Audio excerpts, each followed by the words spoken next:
من الشيطان الرجيم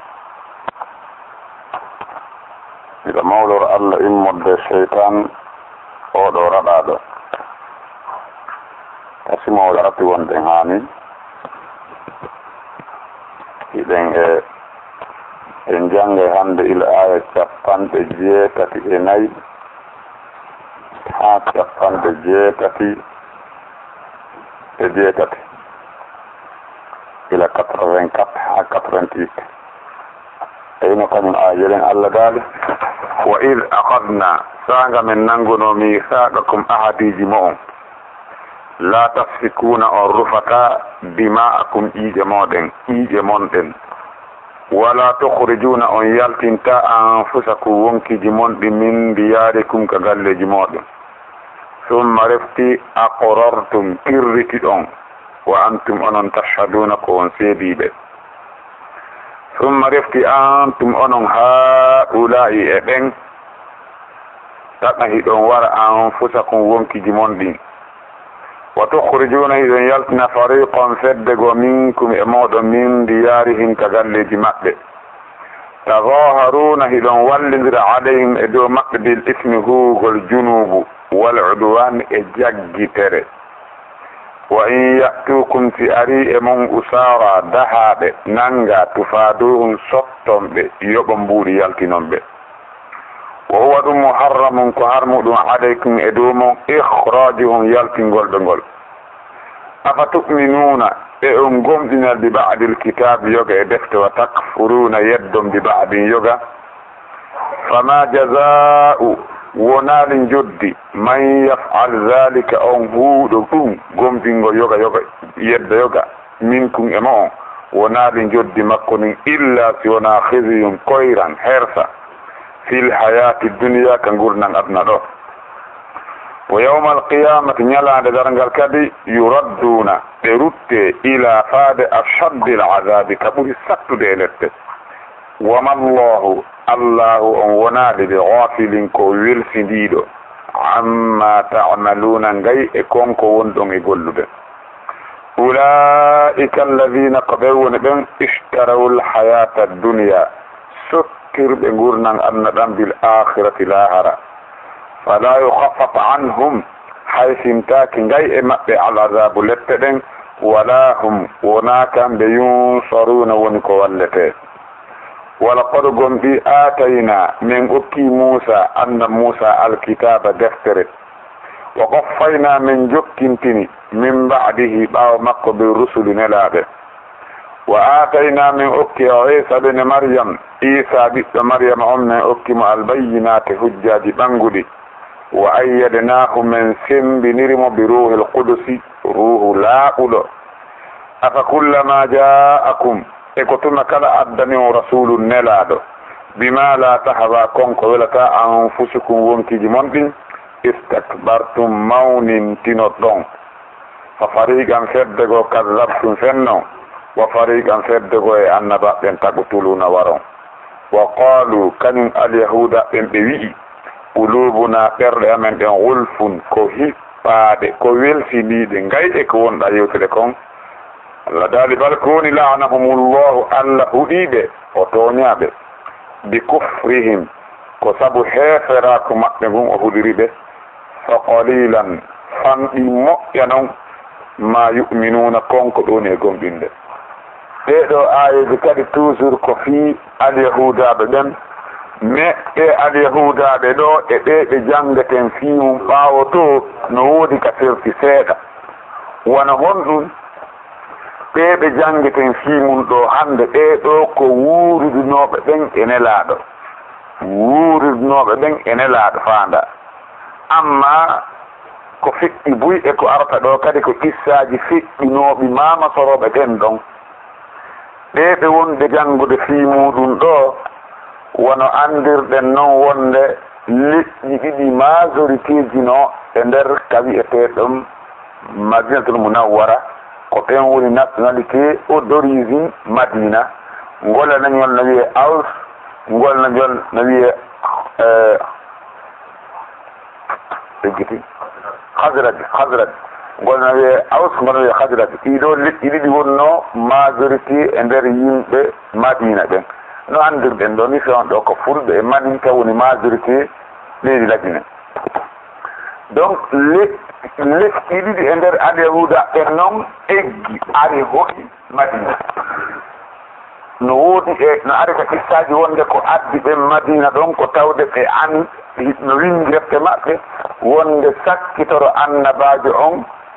capital makko ngal ka wonta ɗon ko nokkure ka tamaroje ɗuuɗi ɓe ɗaɓɓiti noon ɓe tawi ɗum ko Madina ɓe ari ɓe hoɗi ɗon ɓe habbiti kañum nelaɗo on arde no woodi ɗum no windi ka kissaji ɗiɗo leƴƴi tati e nder alyahudaɓe ngola leñol hino wi'e ngola leñol hino wi'e e ɗuma Banu Qurayza ngola leñol no wi'e Banu Nadir ngola leñol no wi'e Banu Qaynuqa Banu Qurayza Banu Nadir Banu Qaynuqa ko ɓeɗo leƴƴi tati alyahudaɓe woni ko ari hoɗi Madina takko ɓeɗo arabuɓe sirkayɓe ɓe arabuɓe ɗo ko sirkunno gonde maɓɓe rego tanam mo be e maɓɓe no war leggal ngal rewa mo be e maɓɓe no moƴƴini goɗɗum ko rewa amma Banu Qurayza Banu Nadir Banu Qaynuqa ɓe ko Allah rewata ko ɓe wonno julɓe ɓen fewndo ɗon ko ɓe konta ɓa ko ɓe woni haalde inde Allah inde mon Allah neli e deftere Allah ɓe ɗo noon ɓa ɓe ari ɓe waɗi alliance leñol ɓe alyahudaɓe ɓe ali e ɗi leƴƴi arabuɓe ɗo leñol ɓe ari waɗi alliance e ɓeya ɓe manata haalafu ma'ahum ɓe wonidi e maɓɓe onno noon alliance fewndo ɗon ko piiroji jahiliya no wudno moƴƴa noon aye fay koye bobo ni no nangodira ɗum wona saabu hibbugol ƴiije aye ɓe no nangodira fi kuyeru hum ɗum wona saabu temeɗɗe wonkiji mayde saabu jingilirangol ɗum tawno hakkude maɓɓe moƴƴa noon si tawi ɗi leƴƴi daawi ɗo Banu Qatan golleñol arabuɓe ɓe leƴƴi arabuɓe ɓenɗi ɗo Awsi e Khazraj si ɓe nangodiri mo ɓe alliance mum ara wallitoɓe ɗum noon tawi ɓeɗo alyahudaɓe ɗiɗo leƴƴi alyahudaɓe ɗo hiɓe ƴettana hiɓe ƴetti ahadi ka tawreta eɓe yamirama mi artira wonno on tambi si ama ahadiji hakkude Allah e goɗɗo est ce que ɗum koko goɗɗo e goɗɗo jotto haaldani en haldi en fotti haray ahadi Allah ndi e ɓiɓɓe adama ɓen ko noon o si Allah yamirima tu woni ahadi wona en sikku fi ko Allah yiɗo wa id akhadna mithaqakum sanga men ken nanguno ahadiji mon ɗi koko Allah e goɗɗo jottoɓe yewta ɓe halda wona ɗum si Allah yamirima an e annabaje makko on haldi hare woni ahadi Allah ɗi ko enen e annabaje Allah on si en haldi goɗɗum e wi en hunnay hare en haldidi e Allah ko ɗum fanda haddudugol ngo e Allah en yi'ali ka Allah dal ɗon katimore fatti inna alladina yubayi'unaka ɗen wonɓe bayodirde ma an Muhammad innama yubayi'una Allah darde Allah wi wonɓe ɓen haldude ma an Muhammadu innama yubayi'una Allah andu ko ɓe haldude e mum ko Allah yadullahi fawqa aydihim jungo Allah ngol no sengo be juuɗe maɓɓe ɗen faman nakasa fa innama yankusu ala nafsihi wa man awfa bima aada alayhi llahu fa sayu'ti ajran azim kala hunɗo ko haldida kon kala firtuɗo ko hoore makko firtani kala hunɗo ko o haldida kon Allah okkay mum joddi mawnude en andi haldudugol men e Allah ngol ko haldudugol e nelaɗo makko on ko ɗum faanda ɗo bawidiral ngal tawi noon hiɓe haldida ka defte maɓɓe wonde kamɓe leƴƴiɗi ɓe piirata wano ɓe arabuɓe ɓe ɓe tawnoɗo Madina wonno piirirde hiddidira ƴiije ɓe haldida e ɗum laati noon si tawi ɗiɗo leƴƴiɗa ɗiɗi arabuɓe ɓe nangodiri mo ɓe ara wallito alliance mum on joni si tawi ɓerɗo nangodiri mi yeehi wallugol oɗa wona enen kadi woni piirude ɗon ko enen woni piirude waridira kadi tawi noon mbiɓe haɗa ɗum Allah dada wa id akhadna sanga men nanguno mi saaga kun ahadiji mon onon banu qurayza e banu nadir e banu qaynuqa min jettani on ahadi la tasfikuna on rufata dima'akum ije mon ɗen wala tukhrijuna on yaltinta anfusakum wonkiji mon ɗin min diyarikum ka galleji mon wona defilasagol hoore an yalta ka suudu faanda ɗo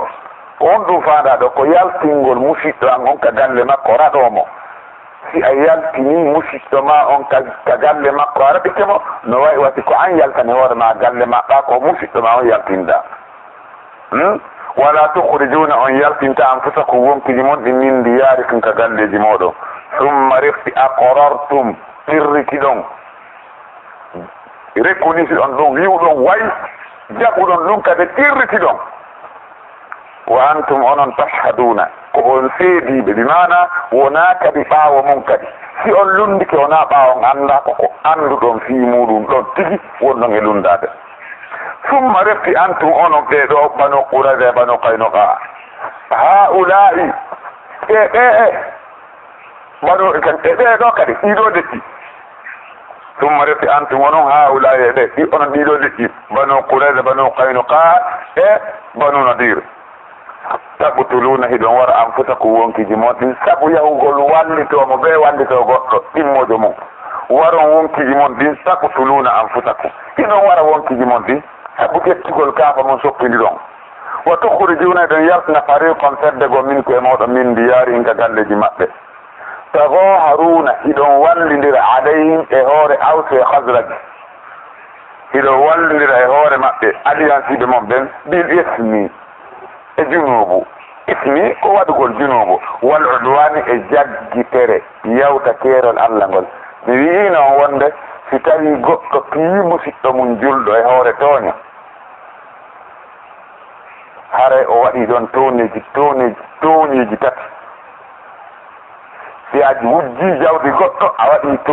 tooñeji tati si a yenni goɗɗo e hoore tooña a tooñide tooñeji tati wona honno si a wujji goɗɗo go'o a tooñi o mo wujjuɗa a tooñimo ɗiɗi a tooñi wonki maaki a tooñi hoore ma sabu a weeɓitani hoore ma junubu tati a tooñi allah ɓa a yeddi allah yiɗo on ta a yawtu woni tooñeji tati ɗin ɗon fof ɗaɗon ndi no fayi ma tuubugo e majjiri fof no fayi ma jonnutugol mo wujjuɗa on ɗon a laaɓi ɗon no fayi ma minsugol ka wonkima ki wonkima ki tawata harati a tooniki no fayi ma laɓɓingol itta toon heɗen nder ton no fayi ma wigol astahfirullah wa atubu ilayhi ɗum ko kala junubu mo waɗɗa e foti ko hakkundema ɓiɓɓe adama ɓen laabuɗe jeerdani si tawi a laaɓa e kañum junubu on allah daali summa refti antum ono haulaye ɗe tabutuluna hiɗon wara anfusakum wonkiji mo on wa tukhrijuna hiɗon yaltina fariqan feddego min ko emo min ndiyari hinka galleji maɓɓe tazaharuna hiɗon wallidira alayhim e hoore maɓɓe bil ismi e huwugol junubu wal udwani e jaggitere wa in ya'tukum si ari e mon tu usara nangaɓe dahaɓe tufaduhum sottonɓe ko on ɗum faanda ɗum ɗo kadi hiɗen andi si tawi woni feddeji ɗiɗi e nder julɓe ɓen e heeferaɓe feddeji yani fedde julɓe e fedde heeferaɓe fotti ma fedde wi heeferaɓe fotti si ɓe tiiri ɓe nanngodiri fooluɓe o nanngay ɓeya haɓɓa ɓe wayde nganndi ko fottano badiri jul foolno heeferaɓe wondude e fanndugol julɓe ɓen tawi ko ɓe 313 e ko ɓuri jikkude kon heeferaɓe ɓen ko 950 te noon nanngodiri o 313 ɗa fooli 950 on wari 70 e maɓɓe haɓɓi 70 ko heddi kon waɗi tettere ɓen nannganoɓe ɗon ɓen nelaaɗo wanno njoddi mo ɓe ko honɗum softitirta hoore mum ɓe wanno caution ko yoɓete yimɓe ɓeya ɓen ara yoɓa mbuuɗi hetta ɓe ko ɗum wiyete tufaduhum sottonɓe yoɓa mbuuɗi hetta ɓe si ari e yimɓe maɓɓe ɗen kañum banu qaynuqa banu qurayza si nanngodirama hakkunde maɓɓe ɓe yehi wallugol alliance e maɓɓe ɓen yimɓe maɓɓe ɓen nanngama nder ton e nder ko nannga ko kamɓe alyahuda ɓen ɓe yoɓa mbuuɗi ɓe hettita musiɓɓe maɓɓe ɓen ɓe yaltina ɓe. jooni noon yoɓugol mbuuɗi hettita musiɓɓe mum on no windi ka tawreta hiɓe yamira ɗum ɗon, amma immagol ngol yaha walla goɗɗo e hoore junubu hiɓe haɗa. tawi ɓe hawtodiri ɗo piiji jelu, ɓe hawtodiri ɗo huugol ko yamira e huugol ko haɗa, huugol ko yamira e huugol ko haɗa. ko honɗum ɓe huuwi ko ɓe yamira kon ko yaltingol musiɓɓe maɓɓe ɗen. no fawi en fo si en yalti hara kala ka yaltuɗen yahuɗen kombatuɗen fiyo huude nden marto si goɗɗo nanngama toon no fawi en fo daragol ha yaltinen mo. misal wona o jirefo ko wona waɗen ni no fawi opposamɓe ɗen si tawi goɗɗo militante maɓɓe nanngama e manifestation no fawi ɓe daragol ha ɓe hetta mo, no fawiɓe. wa kadalika no fawiɓe si tawi goɗɗo barmi ñawdugol mo dardagol e makko, no fawiɓe dernagol en tant que ko kamɓe ko sabu maɓɓe on to yaltiri no fawiɓe, no fawiɓe daragol fi muɗum siko barmuɗo ñawda mo siko nanngaɓe daro ha o hetto. donc tawi ɗum ɗo ko ɓe yamiraɓe ɗum ɗon, amma noon wallugol ɓengo e hoore toon ɓe haɗa ko ɗum Allah daali wa in yatukum si ari e mon tu usara dahaɓe bi mana si tawi dahaɓe heɓike e mo on tufa ɗum sottomɓe yoɓa mbuuɗi yaltinon wa huwa muharramun alaykum, ɗum ko harmu ɗum e dow moɗon ikhrajuhum yaltingol ɓe ngol. ko on ɗum addi ɗum ɗon kadi harmude e hoore maɓɓe. fallama e hoore maɓɓe hino o wi wal umur o wi kadi furdat alayhim, fallama e hoore maɓɓe alla yasfiku ba'duhum bi dam ba'di wala yukhriju ba'duhum ba'da min diyarihim wa idha wajadu asiran minhum wajaba alayhim fida'ahu fa amilu bil akhir wa taraku al awlayaini fa ankara Allahu alayhim dhalika. ɓeeɗo tawɓe farla piiji tati ɓe suɓi gootum ɓe acci ɗiɗiiji ɗin ko honɗum woni ko ɓe suɓi. ɓe suɓi yaltingol musiɓɓe maɓɓe ɓen si ɓe dahama ɓe acci on ɗum hibbugol ƴiyene ɗum ɗon ɓe huutoraali ronkugol yaltingol musiɓɓe maɓɓe ngo galleji maɓɓe huutoraali ɓe suɓi ɗum ɗon on sey Allah ani koko waɗe hoore maɓɓe. Allah wi afa tu'minuna bi ba'dil kitabi, e on gomɗina yoga e defte ɗum ko honɗum ko sottugol dahaɓe ɓen wa takfuruna bi ba'din yeddan yoga wa huwa al qatl wal ikhraj, ɗum ko warugol ngol e dahugol ngol, warugol ngol e yaltingol ngol woni ko faanda ɗum ɗon. Allah subhanahu wa ta'ala daali wa in yatukum siare mon usara dahaɓe tufaduhum sottamɓe woɗum muharramun alaykum ko harmuɗum e dow ma ikhrajuhum yaltingol ɓe ngol ko won ɗon ɓe yaltinda ko galleji maɓɓe no harmi. afa tu'minuna e on gomnade ba'dil kitabe yoga e defto takfuno yedden ba'di yoga fama jaza'u wonaade joddi man yafalu on huuɗo dhalika e ɗum min koye mon illa khizyun fil hayati dunia, si wona koyran piyeede sokke hersine ka gurna ganna ɗo. wa yawma alqiyamati ñalane dargal yuradduna ɓe rutte kamɓe waɓɓe ɗum ɓen ɓe rutte ila asabbi l azabi faade ka ɓuri sattude e lette. wama llahu allahu on wonaade bi ghafilin ko welsindiɗo amma ta'maluna ngay e ko wonno gollude kon. Allah welsidaki o wejjita wala tahsabanna allaha ghafilan amma ya'malu zalimin, wota sikku Allah ina welsindi ngay e ko woni gollude ɗeɗo toñaɓe ko nenne ɓe ko ha e ñalande ɓe nde pusnoto muɗum gita ɗen. awa ɗum ɗo ɗo tindini en wonayi en jaɓu ko faala ɗen kon ka alqur'ana sara ɗen ko en faalaka kon ko fawi en ko gomɗingol kala ko iwri kon ka joomi meɗen hiɗen andi ko ɗum Allah sifi jomiraɓe hakkille ɗen ɓen wiyade amanna bihi kullum min indi rabbina min gomɗini ɗum kala ko immode ka joomi meɗen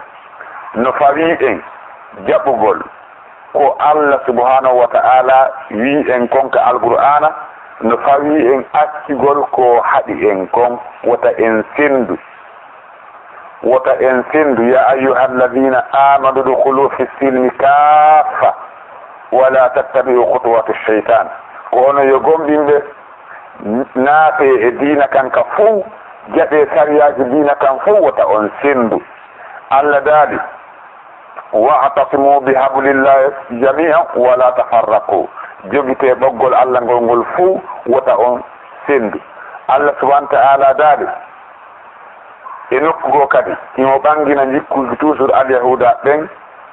yaquluna nu'minu bi ba'din wa nakfuru bi ba'din min gomɗini yoga min yeddi yoga Allah dalika ten on aya ulaika humul kafiruna haqqa ɓen ɗon ko ɓe woni hefera ɓen tigi tigi jaɓuɗo seeɗa yeddi seeɗa hiɗen andi hay annabaɓɓen koɓe 124 000 prophète koɓe wi kon ka bindi mo yeddi aaden goto petti e maɓɓe aɗa wi oɗo wona o annabajo si misal joni alyahuda annasaraɓe ne rewde annabi Isa si a yeddi a wi annabi Isa wona o nelaɗo Allah haray a senni dendagal annabaɓe ɓen ko fawi en ko gomɗingol kala ko Allah amiri en ko alqur'ana kon huuwe wondude yiɗugol woɗɗitoɗen e ko Allah haɗi kon wondude haray ɗen ani konko Allah haɗi hara no metta en siko beereta beere nden no metta en siko dorogo ta no metta en kala ko Allah haɗi kon ɗum no fawi en huutorgol ɗum woto en gomɗin yoga yedden yoga si wona ɗum Allah hertina en ka anna ɗo e hoore ɗum lahara kadi haray no hulɓini yeeso ton ino ko foɗi kon Allah daali wa yawma alqiyamati yuradduna ila ashaddi al'azab ñande dargal ɓe rutte ka ɓuri sattude e lette hawnaki tawatna ɗan ɗo koyran e hersinede e tampinede ko woni e hoore jilɓe ɓen hande tawno jeeya e muɗum ɗum ɗo ta ko pelle sari Allah on ka o fuɗɗi ha ka o haaɗi no fandi ka wona gollitirede 100% e hoore leydi no fandi ko hatta mi yiya ala few ko ɓa mi anda leydi fo mi anda leydi fo no wayi ko ɗum hatta mi yiya ala ka gollitirede 100% anna Allah on fof ɓa mi anda anna Allah on fof sona ɗum no haray no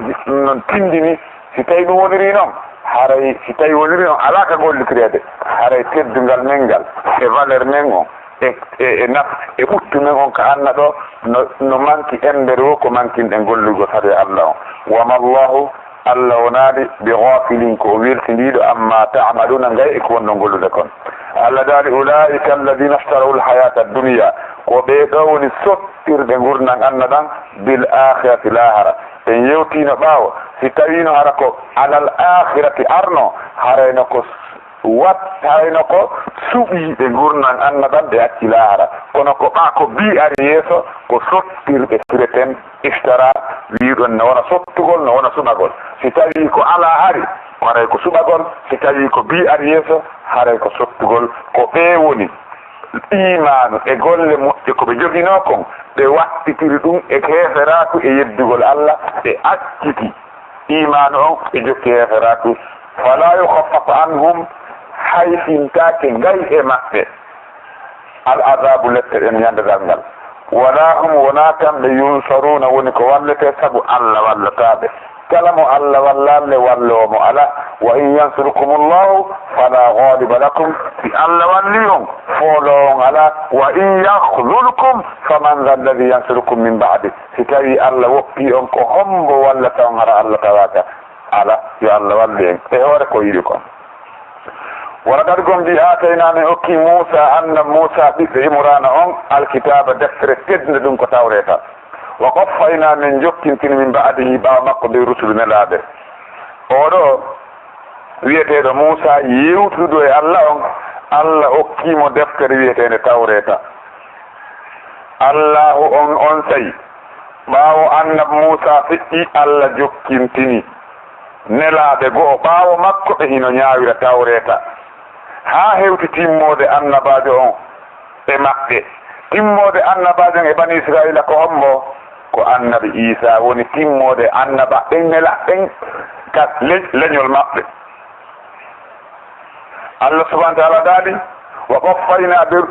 min ba'dihi min jokkintini ɓawa makko bir rusuli nelaɓe arayɓe gollitira tawretare nden c'est pour que annabaɓe ɓuy gollitino tawreta annabaɓe ɓuy arunoɓe ɓaawo annabi Moussa deftere jippinaka e maɓɓe spécial ko ɓe yamiraɓe ɓe jogiɗo tawretare nden wona ndaari ko Allah subahana taala wino kon ya yahaya hudil kitaba ɓe quwa wa atayna hukma sabiya yahaya ɗon ko yamiraɓe yo jokku tawretare na o yamiraɓe yo jokku annabi Zakariya annabi Yahaya ɗen fof ko tawreta wonno ñaawirde no wawa joni seyheɓe ɓuy ko arta hannde e ɓaawone laaɓe goltide alqur'ana Allah subahana taala daali min jokkintini ɓaawa makko nelaaɓe yimɓe hino ñaawira kañum tawretare nden wa atayna min hokki Isa bine Maryama Isa ɓiɗɗo Maryama on albayinat hujjaji ɓanguɗi ma huwa albayinat koko tindinta annabako makko ngun ko ɗum faanda ɗum no jeeya e muɗum o wontina wumɓe kanko annabi Isa e bawgal Allah o sellinayi nawlude e bawgal Allah ittubori ul akma wal abrata bi idini e dumayi an wo is tukhrijul mawta bi idini o yaltinayno mayɓe kanko boye naawigol oɗo maayi ɗo joni ɗaɗe moɓodira ɗo ɓe darno immora ko wonɓe ɗen ka ɗaɓuruji o immintini yimɓe nayo mi yino windi ka defte wonde ko o immintini e dugayi Allah subahanahu wa ta'ala ko ɗum faanda bayyinati on o ayyadnahu min sembinirimo bi ruhil qudus ruhu laaɓuɗo ɓenna o ruhu ɗo ko iman woɓɓe inna o ruhu ɗo ko Jibril haray mimmiɗa haray o wi qala aktharul mufassirina innahu Jibril alayhi salam wa qila innahu al iman alladhi yu'ayyidu llahu bihi ibadahu woɓɓe wi ko ɓuri heewde e kalama koɓɓen ko ɓuri ɗuuɗude e maɓɓen ko ɓeynta oɗo ruuɗo ko Jibril c'est pourquoi ko Jibril woni ko Allah semminirimo ha o wowni ko o wonno kom ka o wonno boobo qala inni abdullahi atani alkitaba wa ja'alni nabiyyan wa ja'alni mubarakan aynama kuntu wa awsani bis salati waz zakati ma dumtu hayya ko Jibril woni ko semminnomo ha o wowni ɗum Allah da e goɓɓe kadi wi ko iman mo Allah semminirta on jiya e makko ɓen wallahu a'lam ko Allah woni ko andi Allah lanti alyahuda ɓen afa kullama ja'akum rasulun e ko tuma kala ari on nelaɗo o addani on bima la tahawa ko welata anfusukum wonkiji mon ɗin ɗum le diina kan ko arata ko wona ko ñawdu wonkiji men ɗin ko tawata kon hara kelɗa yaltina nder ton kono enen ko ɓuuri hewde kon ko no jaɓi si tawi ko kala ko yamira kon si korkana wela on tigi si yamirama hoora si tawi wiyama on tigi tentin tuuba kino wela on tigi waɗa samirama on tigi acciwaro kino wela on tigi waɗa si wela tawti acca ɗon koko ɗum ɗo ko rewgol mbeleɗe si wona ɗum koko welatama kon tigi kon ko welata wonkinatin si a daari a tawi a yurnike ha tawi ko pellette ko ɗum ɗo Allah haala accita mbeleɗe ma ko welatama ko jokka c'est pourquoi Allah subhanahu wa ta'ala daari afara ayta man ittakhadha ilahahu hawahu wa adallahu Allahu ala ilmin wa khatama ala qalbihi wa ja'ala ala basarihi ghishawatin faman yati min ba'dillahi lettala on jokkuɗo ko wewatama konta ko ɗum rewata o waɗata ko welata Allah ko fino wela Allah naɗum haala ko ɓaawi koko welta yaade to e culture yimɓe makko ma e leydi makko ni ko ɗum o jokki wona kala welata Allah ko Allah kadi hendi nokki terne makko ne hande kadi few o waɗi hoore nokki makko ɗin hoɗɗum o jalla basare ko sawa e hoore nokki makko waɗa cuggi kombo ten tawoɗo hande kadi haray ala yo Allah suman dande neede gita ɗernde afa kullama jaakum rasulum e ko ɗum kadi addani on laaɓi ma la tahwa anfusukum kon ko welata wonko jumon istakbarto mawnintina ɗon ɗum ɗo on jaɓata baltode de hatta ɗon so farigan fedde ko kadabtum fenno wiyon ko fenade ɓa welata men ko fenade adda wa farigan fedde goo taɓutuluna waro ɓe hatta e ɗum annabaɓe capanɗe ɓe waɗi ɓilɗi goto haɗaɓe ɗe udita luum ɓe yaha makiti ɓe haɗaɓe ɗe udita luumoji maɓɓe ɗi allahu akbar ɓe ko bandiɓe ni si addani on nelaɗo ko atta wonki mon ɗi mawnintino ɗon e gomɗingol ɓe sennon feddogo e maɓɓe feddogo tode waron wona ɓe waɗi annabaɓe allahu akbar ɓeɗo ko ɓurno ɓe gurna gandani e hoore lahara wa qalu ɓe yo qulubuna gulf ɓerɗe amen ɗen ko gulfu koko weltindi koko woni e hoore mum wote hilaf ghilaful kitab ko ngaro wote ghilaf joni ko udda nota ko ombadu andi ngano gonko ko obbi ko mete ngaro ko ombirte defte ngaro joni fini o qalu qulubuna ghulf terda amen den ko hippade menen min nanata lan nama fermede min nanta kun kon hak gonda men wajabe ko no ko de wino ko wa qalu qulubuna fi akinnatin mimma tad'una ilayhi wa min baynina baynaka hijabun هذا حقنا ما كل كفار الله في من كلام نجوك جاء وقالوا قلوبنا غلف الذين نادوا بل قول لعنهم الله الله هديد في الله هدي قط ويعطى الدين جرى الإسلام في الله هدي قط ورواتاك الله تفادا لعنهم الله وتكد الله ونادي قط يا الله في الله هدى جوني قط ويعطى الله يا الله كدمو في الله نفعلا أو هدى تفادا أكثر وكذلك ما لا يكفي في ذلك قد ترى الله ونمو في الله نفعل ورثنا فعله أكثر أما في الله كان هدى قد يوينا بقوتني ما يرمين عنده قلوا النفعل يهرين قد كود المؤجة بل كون لعنهم الله الله إذا يرمين مكنا في تالي الله سبحانه وتعالى نوء انتين ده قد